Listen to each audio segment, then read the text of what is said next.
Hey, thank you all so much for joining another episode of Celeste the Therapist podcast.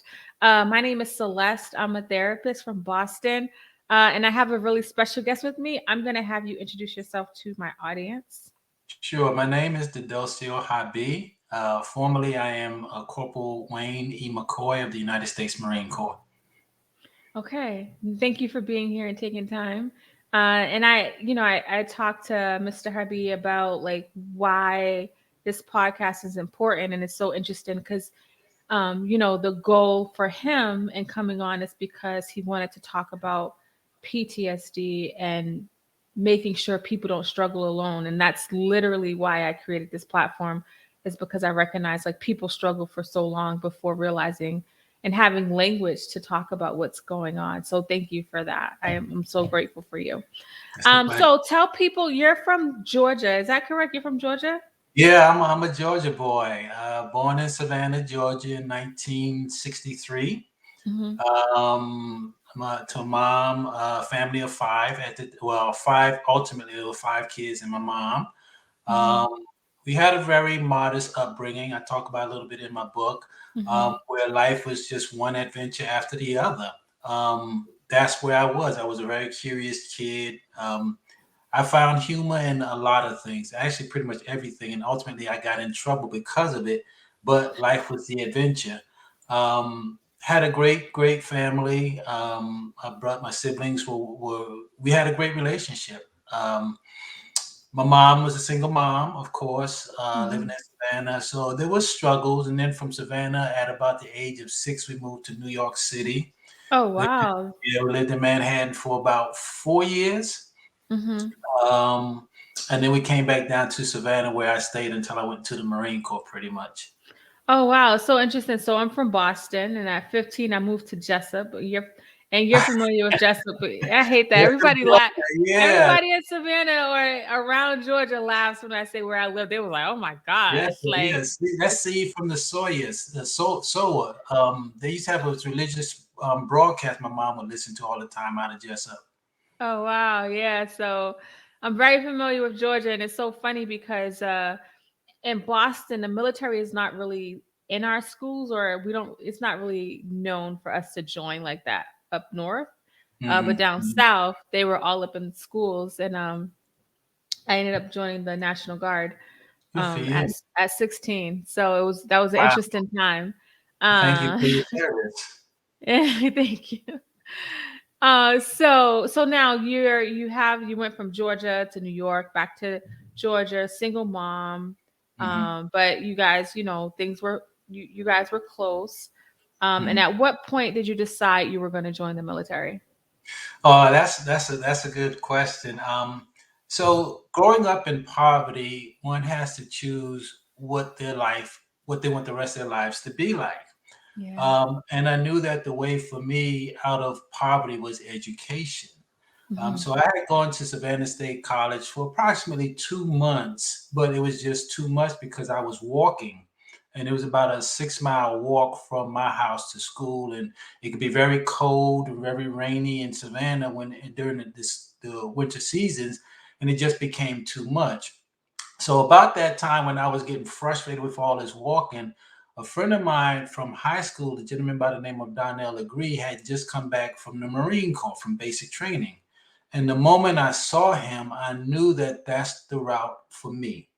The way he carried himself, he was assured of himself, he was confident, he was clear where he was going in life. And there was no question, a lot of the doubt that we had as kids was gone. And so as a result of that, remembering the conversation I had with the recruiter, I thought I should revisit that. So I was 17 at the time. And so I ended up signing up. My mom resisted at first. And then I just told her, well, mom, I understand you don't want me to go in, but I'm tired of this. And I'm just going to wait a few months until I turn 18 and I don't need your signature because I'm going in. So she signed off on it and I actually enlisted when I was 17. Wow, That's what was your MOS? I was a communications navigations technician. I worked on aircraft, Okay. specifically helicopters, fixing their UHF, VHF, ADF and direction finding systems, radio systems for the aircraft. Okay, so this is about 81, 82. You went in? I went in and I graduated in 80. By 81, I was in Marine Corps. 81, you're in the Marine Corps, and you're 17. So I mean, obviously, I was born in 82. I was gonna say I remember joining at 17, but I feel like as time goes on, they've changed so much of like the way they do things in boot camp and stuff. So I can only imagine back then what Yeah. that was like. What you had, because I'll tell y'all when I was 17 and I joined for similar reasons. I didn't know what I wanted to do, but I knew I wanted to get out of poverty. Yeah. And I got off the cattle truck and they started screaming at me. I was like, "Why are these people screaming at me? I'm saying you're not my mother, my father." Now you had a conversation with somebody. It wasn't like you grew up in a military family. What did you think when you got into boot camp? What was that like for you? It was the best adventure I had ever experienced. Really? Oh, that's I used good. to get in trouble for laughing at the other Me recruits. too. Yeah, it was a great experience. It opened my eyes to cultures, Yeah. different ways of seeing things in a way that had never happened before. Because of course I'm Wow. in Savannah, so my circle was Yeah. very small, and I Yeah. wasn't exposed to a lot of different ethnicities. But in Marine Corps, I was put right in the middle of it, and it was just an amazing experience. Nice. That's good. So you Yeah. go in, it's an amazing experience. You're learning a lot. Now deployment, what was that like for you? Well, um, the deployment initially, again, I was naive, and it was an adventure. You know, I'm going on this cruise. It was presented to me as a cruise, and you know, in my mind, I'm thinking cruise, but it was actually on the USS Iwo Jima, which is a Navy vessel, and it was a military style cruise event. So everything was regimented, everything was structured. I remember when we were leaving Morehead City and flying over to Virginia where we left. When as the boat was leaving, I remember I had this surreal emotional experience, feeling like I'm leaving my home. I'm leaving a part of me there, and so it really affected me. I wasn't uh, reluctant or hesitant about it. It was just an emotional experience I had never had before. So the initial Can I ask you something? When you say an emotional experience you never had before, are you saying that looking back at it, or did you know that at the time you were feeling it, at or are you at the moment when the ship pulled away, it you was felt just it? this experience that consumed Okay. my entire being. Mm. And I looked at it as I really need to appreciate my homeland because, you know, even though we don't really believe it when we think it, you know, the fact is there was a chance that we might not come back. At least I might not come back. There's always that chance. So it was a really surreal experience for me. And then we crossed over into the Mediterranean and we arrived in Beirut. And, you know, for the most part, everything was normal. It wasn't until the week of, I'd say, October 17th that the reality of that experience started to really hit me How because long were you there by that we were there point? for a total of 6 months. It was 2 weeks to get there, 6 months on Yeah. site, 2 weeks to get back home. Yeah. Okay. So a total of a 7 month cruise, uh, total of 1 month in travel. Um, but the moment in time when when things got real was one morning I was going from my birthing area, my sleeping area to my work area, and one of the lifts came down on on the Iwo Jima, and that's when I saw my first deceased Marine, and it was just Hiroshima, can you say what that is? Iwo Jima. The Iwo Jima is a flatbed aircraft carrier ship. Uh-huh. Uh, it was LPH-2 at the time. It's been modified since, but so it's the kind of ship that you see in the movies where you have helicopters and aircraft on Oh top. yeah, yeah, yeah, yeah, yeah. That's what it was, an aircraft carrier. So something came down and hit one of your battle buddy, one of your the Oh, people no, that no, no, no, no. oh. So what happened was a helicopter had come in, landed on the flight deck. Two Marines came out with a stretcher. On that stretcher was another Marine who had just been shot. He was hit by a Oh. sniper. They pretty much blew his head off. Um, so Oh. they brought him down, and I happened to be walking from one area of the ship to the other, and that's when I saw it. And in that moment, it was like, this is real.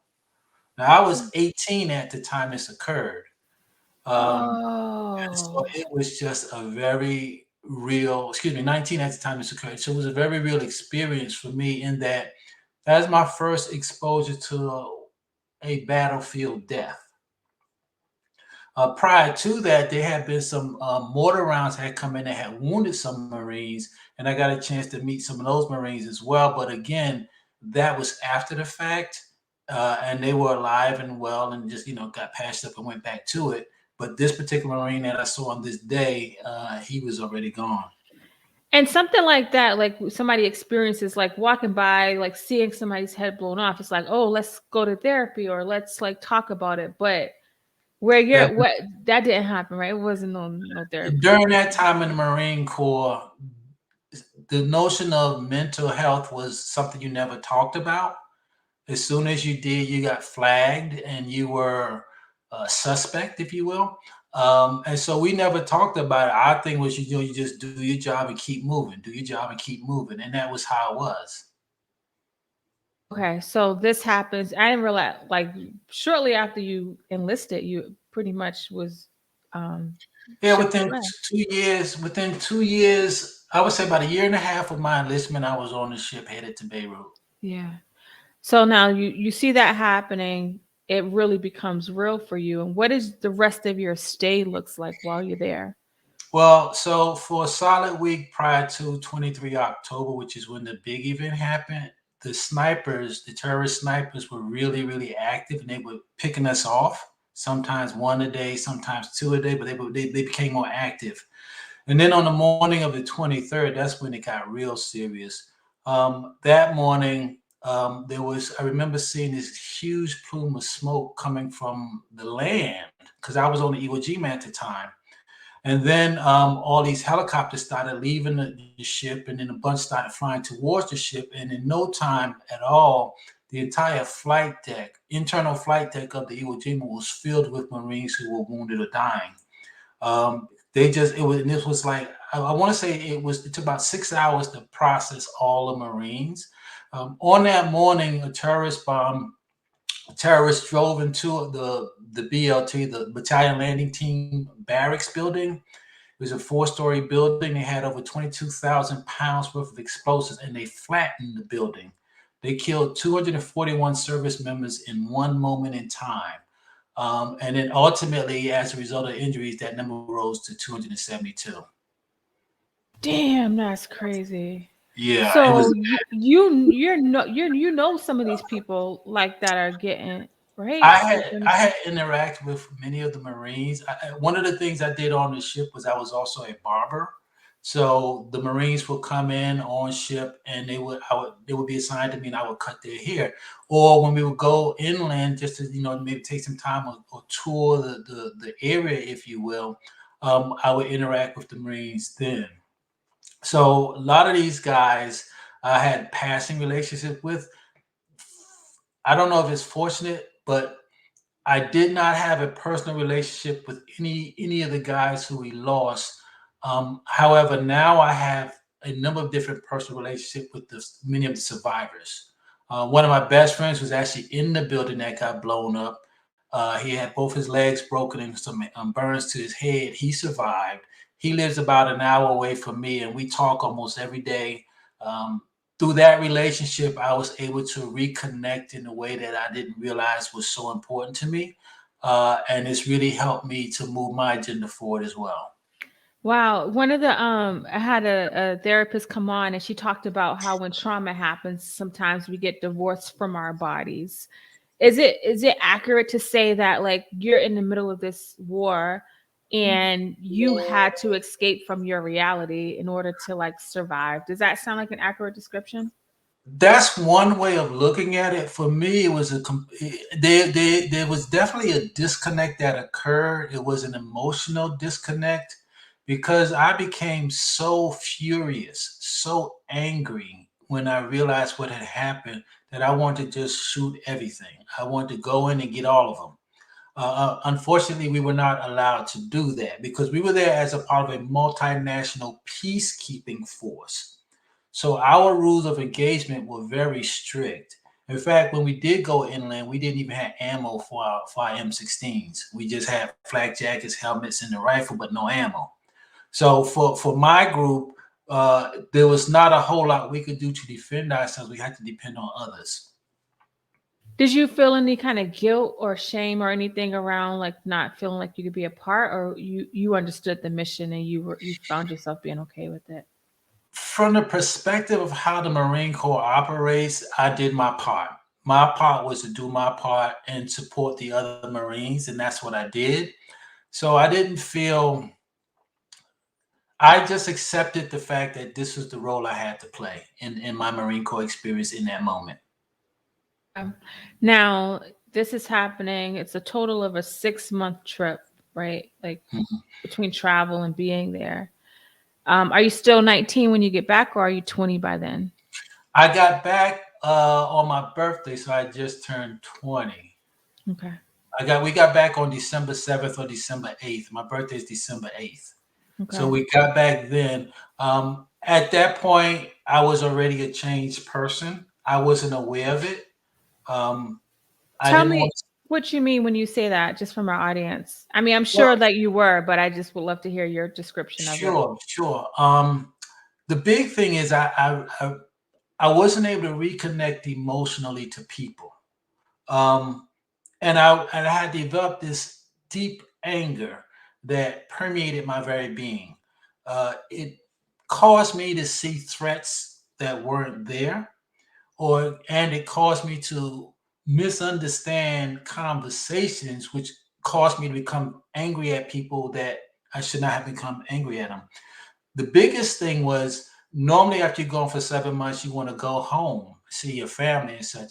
I didn't even want to go home. I ended up staying in the Jacksonville area, North Carolina area, and ended up getting married. Um, I wasn't ready for that. I was completely not ready for that. And so it caused me to push away from all the things I value.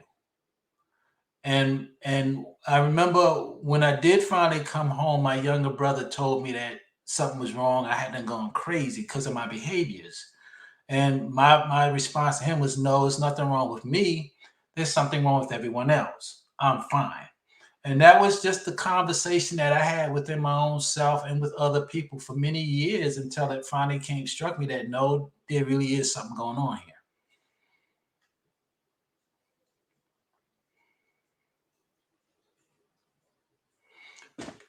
No audio. You started off with saying that you left and you felt that emotional like oh my gosh, I'm leaving home. It's so interesting, like that was a defining moment, but also another defining moment was landing. And it Yeah, says a lot about how like trauma can really change us, right? You yeah, weren't hit like, because a lot of times, especially in the Black community, we only think about like actual physical trauma to our right. bodies, but that was a very um emotional thing that happened. And you went there under false pretense. It wasn't like clear for you to not know what was really happening until you see somebody's head severed off. To me, it's crazy, right? So like you went in here because you're trying to like get your life together, and then you Mhm, come back. It's like in my mind, I'm like, well, wouldn't you be angry? Like when you think about the trajectory and the way things happen, it's like it makes so much sense how you ended up feeling how you felt, right? mhm. Yeah, yeah. Looking back, it's easy to identify it. Well, looking back after years of support and therapy, it's easier for me to look back and see these plot points in my life, the trajectory Hmm. of my evolution or devolution, depending on how you want to look at it. Hmm. But Hmm. in the moment, you can't see it. I couldn't see it. In the moment, it was like, there's nothing wrong with me. Right. And for people that are listening to this on the audio, there is a book out now that you can find on Amazon called Memoirs in the Moment: The Daily Walk with PTSD. So we're highlighting some things here, but and if you go to the show notes, you'll be able to find the actual link for the book. So we're just kind of like giving some highlights, but this is a story that you can find um, once you purchase the book.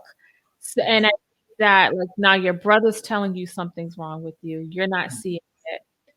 What does relationship and you get married, like probably trying to fill a void, right?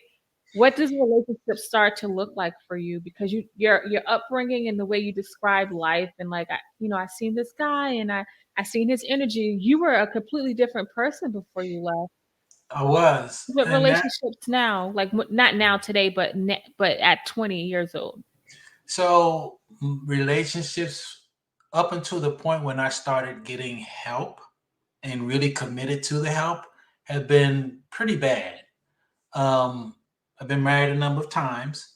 Um, Not understanding what was happening to me, I always wanted to do the right thing as I was raised, which is if you love someone and you want to be with someone, then you get married to them, you know? And so I always wanted to do the right thing.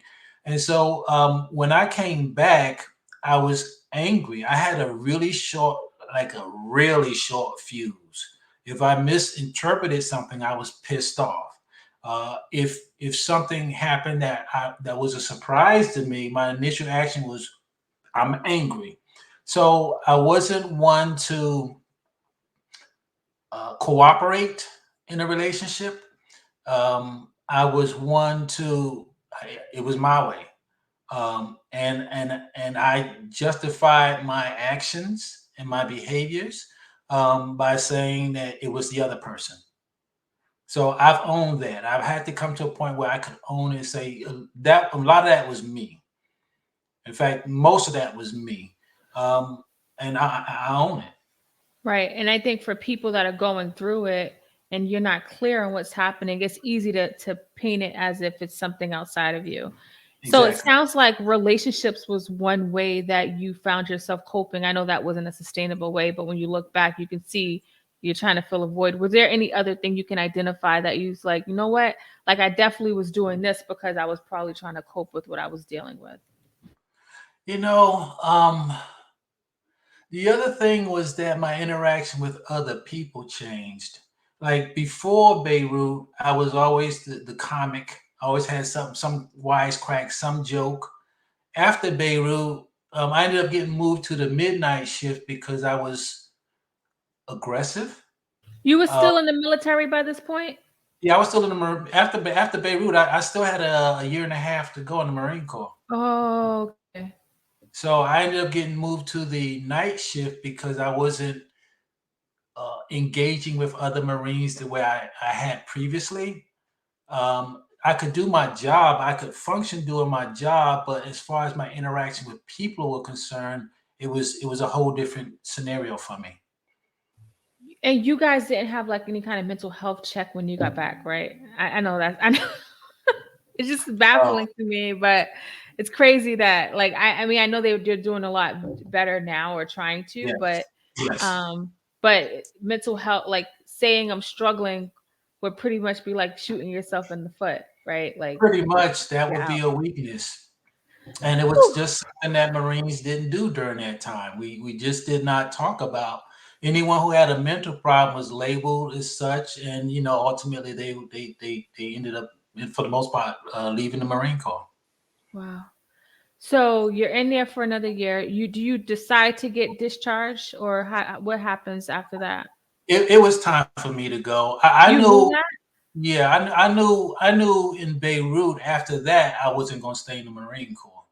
Um, Only because I just something about it just did not feel right. You got Uh, bamboozled. You thought you was going on a cruise. Like, come on. Like, that's crazy. That's crazy. I'm sorry. That's yeah, crazy. yeah, that's the Marine Corps humor at its best. You want to go on a cruise? Okay, sure, Gunny, I'll go on a cruise. And then wait a minute, this ain't the kind of cruise I thought it was, but that's okay. That's par for the course, is what Marines do. But it was a time when I just really had to uh, grind through what was going on within me, unaware of what the culprit was. I didn't start going to the VA until 2011. So I Wait, lived you got with, out in 84 or 83? When did you get out? I got out in 85. And you said 2011. Oh, right, because you didn't know for a lot of years. Oh my 30 gosh. years, 30 years, 30 years. I didn't know. I was not, I don't know if it was, no, I was in denial.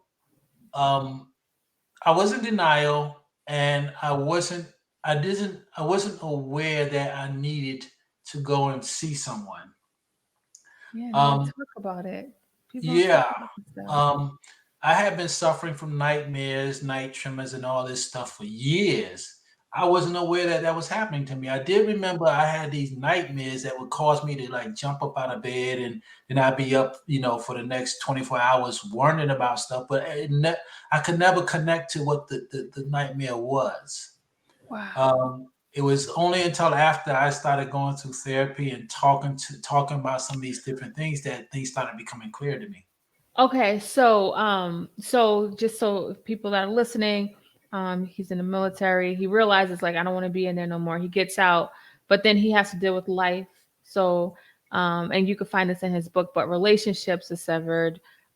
Work, obviously, like if you're not Yeah. able to read people, homelessness happens. Like so, life is being unraveled. I would love to hear the turning point and when you decided, because you're saying like when I started to talk to somebody, as black people deciding to talk to somebody is a lot of stuff because we only supposed to be praying about it. So I would love Right. to hear what got you to talk to somebody, because I tell people I don't care how old you are, if you're breathing there's room for change, Yep. right? So at this point you're 49, Yeah. about 49. Yeah. In Yeah. that range. Right. Yeah. So what was that about? Like where you was like, you know what, I can't do this no more. I need to talk to somebody. I have to give thanks to my wife for that.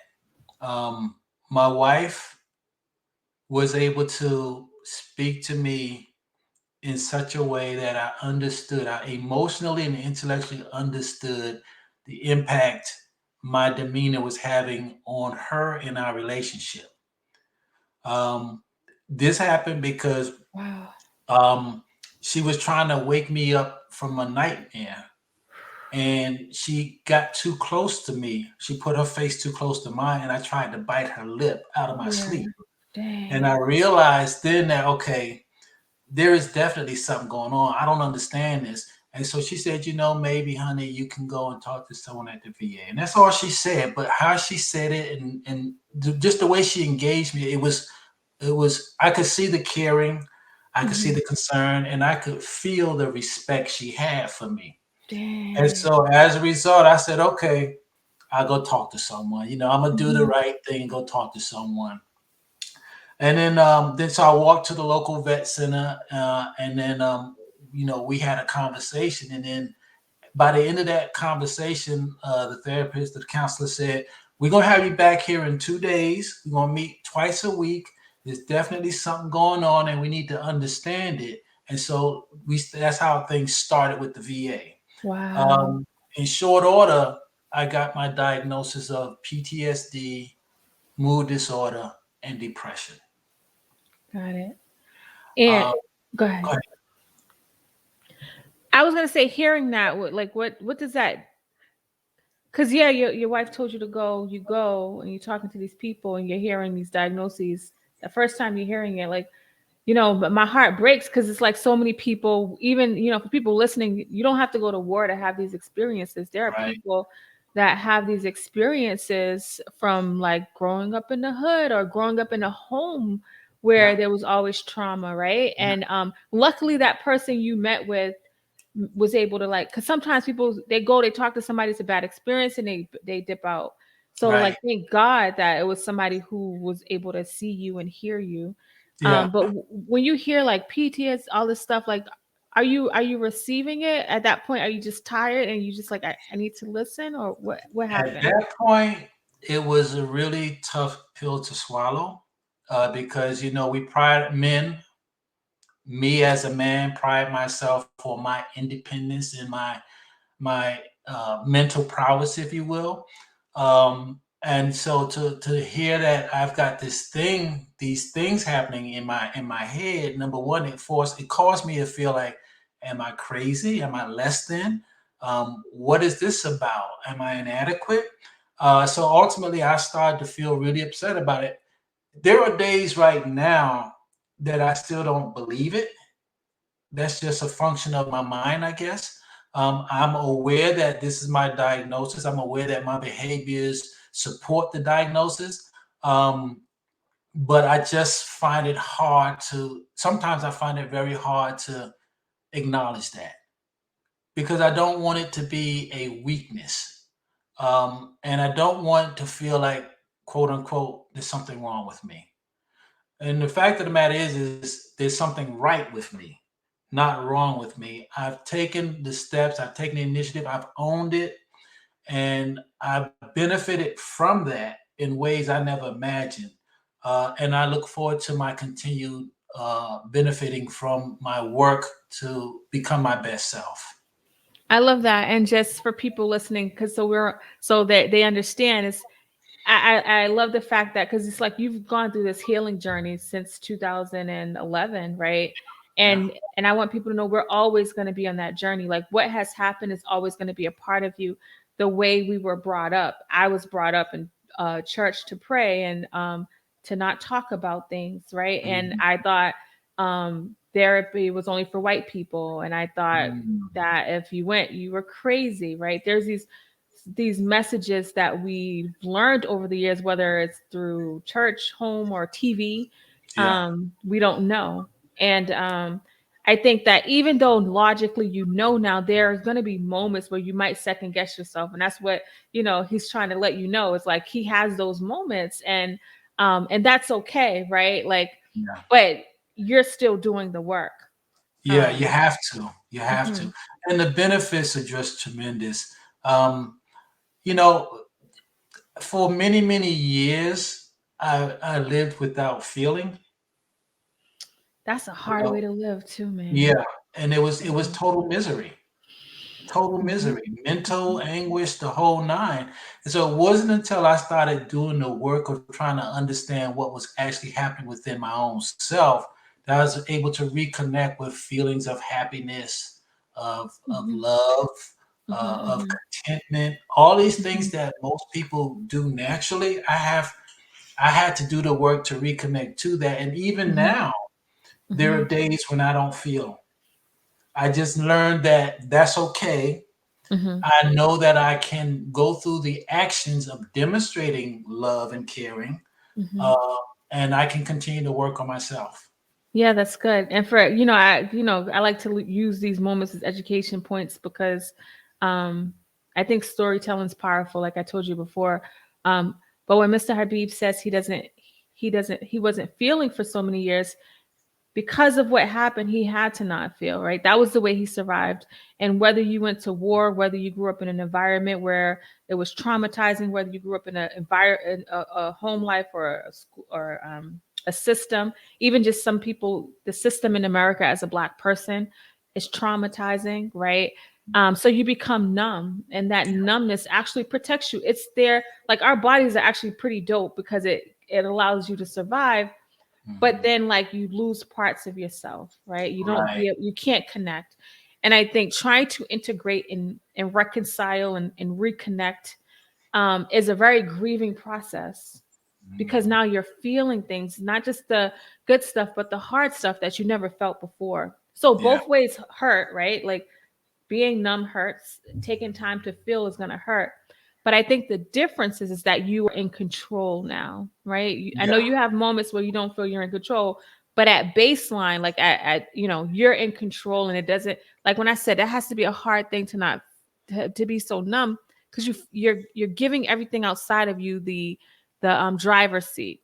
Yeah. If this person doesn't do this, if they look at me the wrong way, then it's kind of like, dang, like when I meet people like that, that has to be a hard way to live when it feels like everything outside of you is controlling internally. And for you to be able to like make that connection is pretty amazing. And I'm so grateful like to that you're sharing this, because Thank there's so many people that will look at their age or look at, well, I've been through all of this. you suffered for 30 years, like you Yeah. know what I mean, and you still were able to get it together, right? Yeah. I believe that tomorrow morning is another start. Absolutely. I believe that my next breath is another start. So as long as I Absolutely. have those two things, I have the opportunity to make myself better, to Yes. overcome these things that have held me down for so long. And that's one of my mantras that I've kind of embraced, Mm-hmm. because it really has helped me to always look forward. Mm-hmm. So Mm-hmm. I have to look back. I have to acknowledge what has happened and how that's impacted me, but I don't have to allow that to keep me in the past. I practice Mm-hmm. mindfulness when I get to a place where my emotions start getting the best of me, and I Yes. will stop and anchor myself in the moment. In the moment, I'll acknowledge my feelings, but I also have to acknowledge this is the moment. Those Mm-hmm. feelings are from years ago. Mm-hmm. In this moment, this I can have a whole different experience. So I had to learn Absolutely. how to do that, Yeah. because no one had ever told me that that was even possible, and no one Mm-hmm. ever told me how. So it wasn't until I started doing the work of investigating myself that I learned how to do these things. And of course, I had a lot of great support from the VA Mm-hmm. and from my wife, who was Mm-hmm. really there to help keep me focused Mm-hmm. and keep me honest with myself. Mm-hmm. Mm-hmm.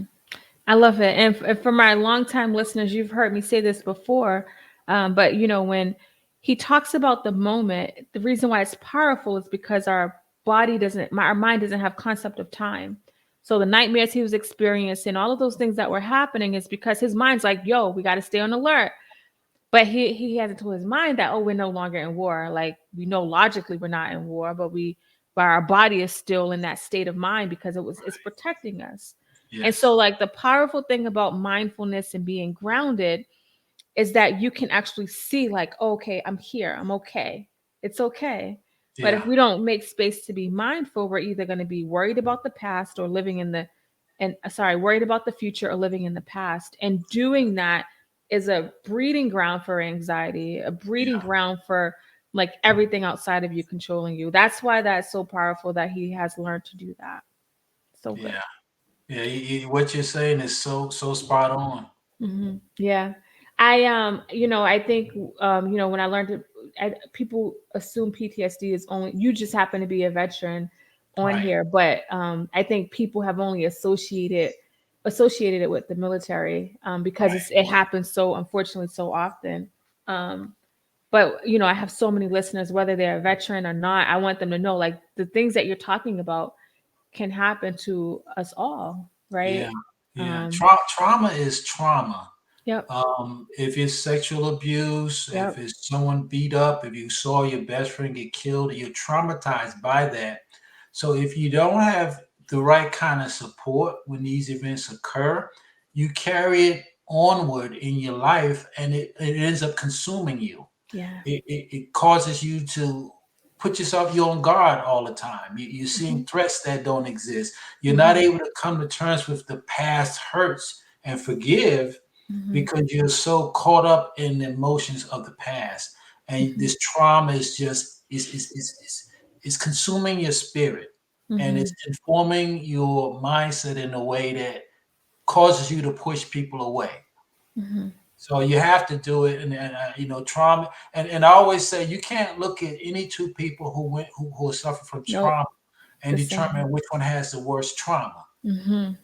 It affects people, each person differently. Absolutely. So we have to acknowledge that, and then we have to say, okay, there was this past trauma, this past event that impacted us, but Mhm. now I'm able to take a moment Mhm. and ground myself That's in right. today, look at it, but still move forward. That doesn't mean you don't have residual feelings, because you Right. do. That means you're the master of those feelings, and Right. you are taking active steps to move beyond them so that you can Yes. have a better life. That's right. That's right. Man, you're such a good speaker. Like, and for people that, are looking for a motivational person to come and rile up the crowd, like, you are it. Thank you. Yeah, you're really good. You're really inspiring. You don't hear these stories often. I think of this complete turnaround. It gives you hope. It's like, okay, you know what? Maybe I can do this. You know what I Yeah. mean? Well, that was the purpose of my book because, Mhm, for so long we hide in the shadows of doubt and mhm, fear and mhm, worrying about what other people might say or think.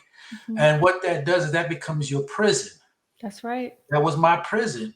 And so as I wrote the book, I began to feel a certain liberation from that prison. That's right. And so now what I've done with the book is, this is my truth. This is my story.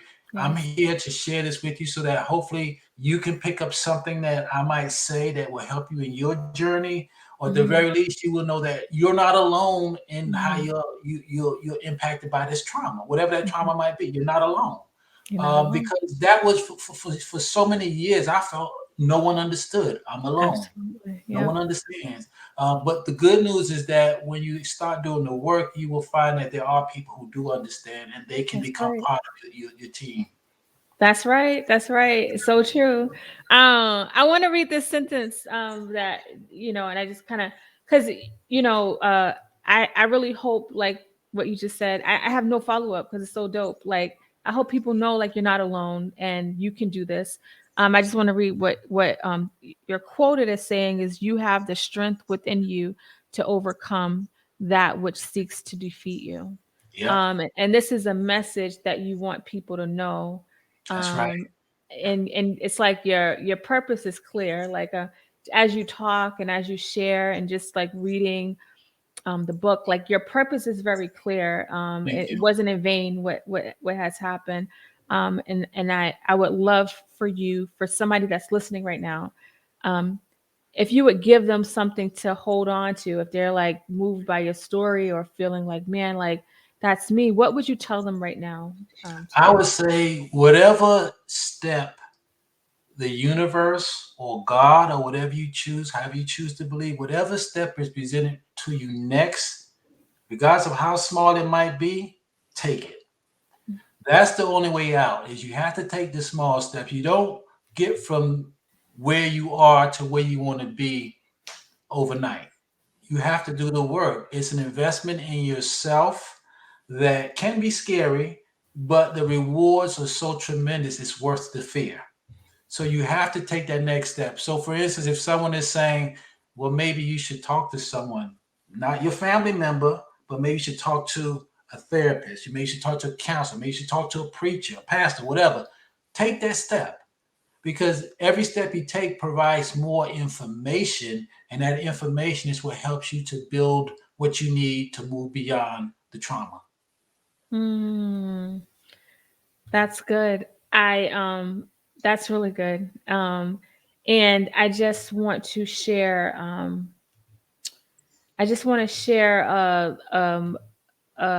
somebody's review because this book is just like important. It was so good.